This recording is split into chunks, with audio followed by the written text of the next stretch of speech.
Hello everyone. So today we are discussing the tutorial 2 in the course MA 106 Linear Algebra. Let me begin by introducing myself. I am Vrinda Jindal. I am a third year undergraduate student in the Department of Computer Science and Engineering, and I'll be the UGTA for this course for this semester. So the second tutorial that we are going to discuss deals with the computation of determinants and other concepts related to determinants.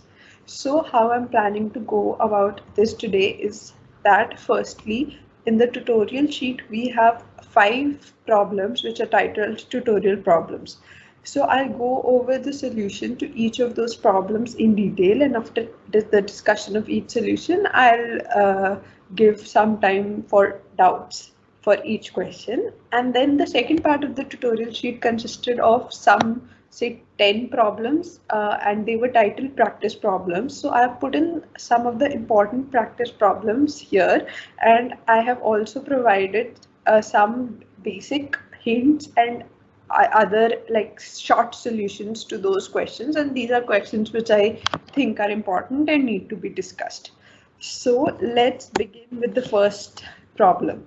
So the first problem requires us to compute the inverse of the given matrix, which as we can see is a 3 cross 3 matrix using the Gauss-Jordan elimination method and also using the formula in term of adjoint. And then we need to compare the results that we get by both these methods. Okay, so let's begin with the solution, and we'll first compute the inverse using Gauss-Jordan elimination. The basic idea behind this method is to use elementary row operations, the 3 elementary row operations that we have studied about, to convert the compound matrix of the form A and I, and then using the row operations, we transform it to the form I followed by C. So this will give us that C is A inverse, basically the inverse that we want to calculate. So here is the matrix. The matrix, and I have also appended I on the right hand side. So basic idea is to use A11 to remove all the elements in the first column except for obviously A11. Use A22 to remove all the elements in the second column except A22, and use A33 to remove all the elements in the third column except A33. By removing means to convert them to 0.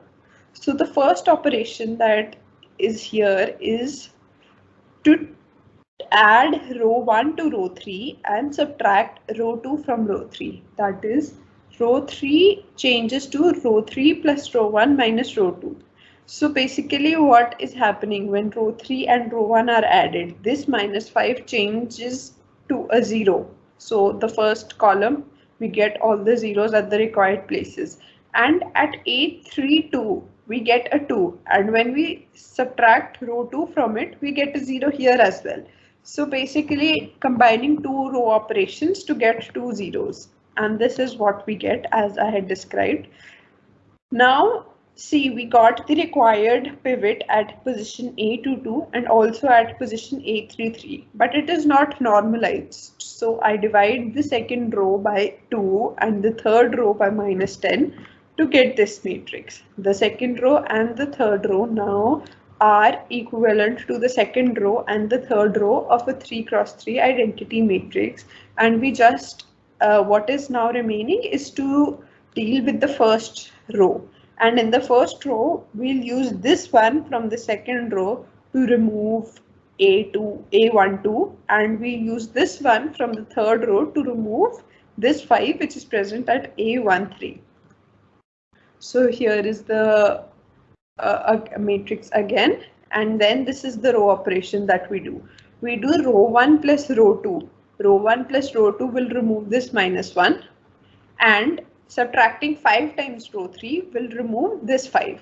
So we'll get all the zeros at all the required positions, but now A11 is still 5. So we divide this final row that we get by 5 to get the required one here. So now we have converted the first part of this compound matrix to the identity matrix, And so by what we know and what we have studied, the matrix that we get on the other part is the inverse of the matrix. So this was the first part of the problem, to find the inverse of the given matrix using row operations. The second part was to find the inverse of the matrix using adjoint. So for computing the adjoint, we need the idea of cofactors. So what are the cofactors of here? So cofactors of A means that for any element, say A11, you remove the row and column that it lies in. So we remove the first row and remove the second column, and the remaining matrix that we get here, we get this 2 cross 2 matrix. We compute its determinant and multiply the value of the determinant that we get by either +1 or -1, depending on whether it lies on an even position or an odd position.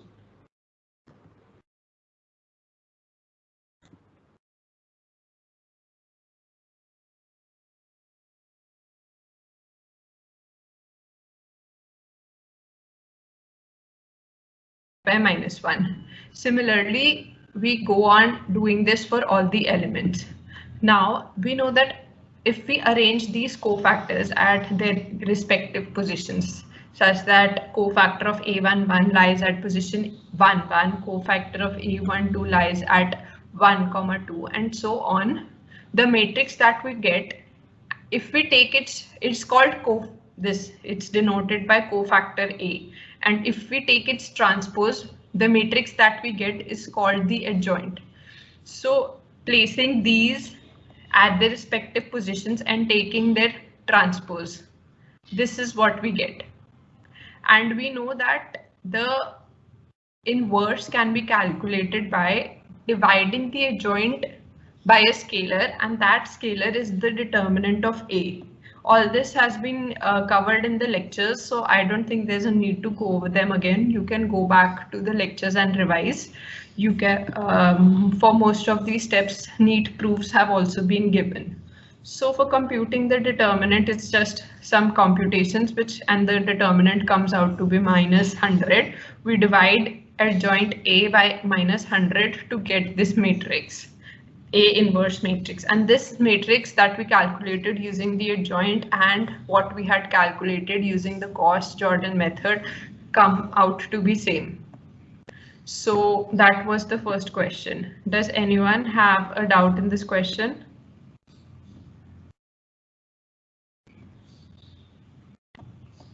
Someone has raised their hand. Yeah, people can ask questions in chat box, first. Yeah, okay, so there's no question in chat. Okay, so I'll move on to the second problem. You can ask your doubts later also. So the second was a nice, interesting problem. We were given this symmetric matrix and we have to calculate its determinant. So let's first understand what this matrix is. In this notation, see, the first row is just 1, 2, 3, 4 up to n. In the second row, the first two elements are 2, and then it increases continuously 3, 4, 5, 6, so on to n. Similarly, in the third row, the first three elements are 3, and then we increase from 4, 5 to n. So the basic idea is, in the ith row, the first I elements are I, and then we go on increasing I plus 1, I plus 2 up to n. So this is the determinant. Now this is the matrix. Now how do we calculate its determinant? So to calculate the determinant, we perform these symmetric row operations and in the given order. So from Rn, that is the last row, we subtract the second last row. From the second last row, we subtract the third last row. From the third last row, we subtract the row that is before that. And similarly, from the second row, we subtract the first row. So what this does is it gives us a very nice matrix. So what has happened when we subtracted first row from the second row?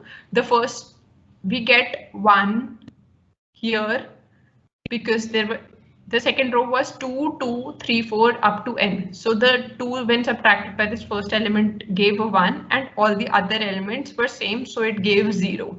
Similarly, when the second row was subtracted from the third row, in this third row the first 3 elements were 3 and in the second row the first 2 elements were 2. So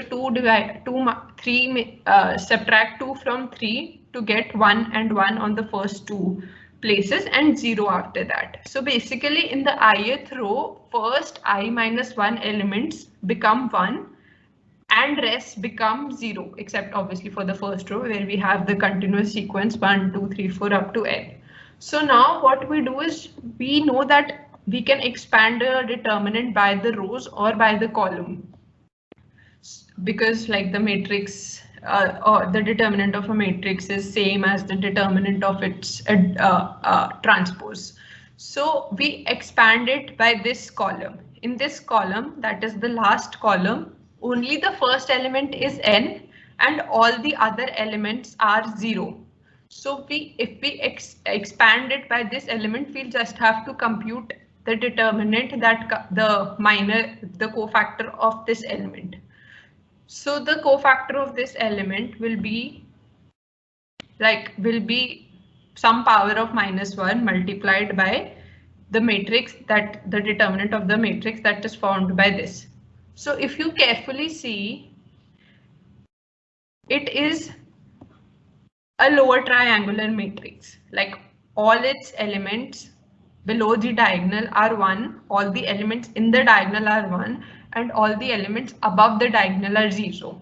And in class we have seen that the determinant of a triangular matrix, whether it be an upper triangular matrix or a lower triangular matrix, it is equal to the product of its diagonal elements. And since all the diagonal elements here are 1, we multiply them to get 1. Now we multiply it by -1 raised to power 1 plus n, because the n occurs at the position 1, n. So -1 raised to power 1 plus n into n multiplied by this determinant, which is 1. So this is the answer that we get. That was the second question. Does anyone have any doubts? Okay, so I don't see any questions in the chat box, so I'll move on to the next question. So the next question is a simple, straightforward calculation-based question that we need to prove that the determinant of this nice-looking matrix is the product of 3 factors, that is b minus c, c minus a, and c minus b. So one way, that is the straightforward way, is to directly expand along the first row and then we'll factorize it. So these are the calculations, just do the manual calculations and then factorize it in 2 or 3 steps to get the final answer. Another way of thinking about this is by using the factor theorem. The factor theorem in this, so if we take this matrix and we replace b by a or b by c, so we see that if say b is equal to a. Okay, so I'll do it in terms, I'll do it in terms of this only. If I replace c by b, these 2 columns will become same, and by the alternating property of the determinant function, when 2 columns become same, the determinant is 0. So this means that if b is equal to c, the value of determinant is 0. So b minus c must be a factor in the value of determinant. Similarly, if c and a are equal, then also 2 rows become equal and the value of determinant is 0. So we place that c minus a here and we place c minus b here, because if b and c are same, we get this. So how do we make sure that this is enough? We could have added some more factors here. So how do we check that? Is we take any one term. For example, you take the term bc square. So bc square is found when we expand along the row. In the second line, you can see that the first element is bc square. If we have another factor here, bc square would get multiplied by some other thing. And we don't want that. Now we, as you can see, take b from the first parenthesis, c from the second, and another c from the second, you get bc square. If we do it, if we had another factor here, it would have made it a 4 power, like in powers of a, b, and c, another thing would have added. So that would have made it more than bc square. So we don't want that. So this means that this is the matrix determinant value that we want. The use of factor theorem is totally not necessary. This can directly be done. It's a simple 3x3 matrix, and the determinant can be easily calculated using the direct computation.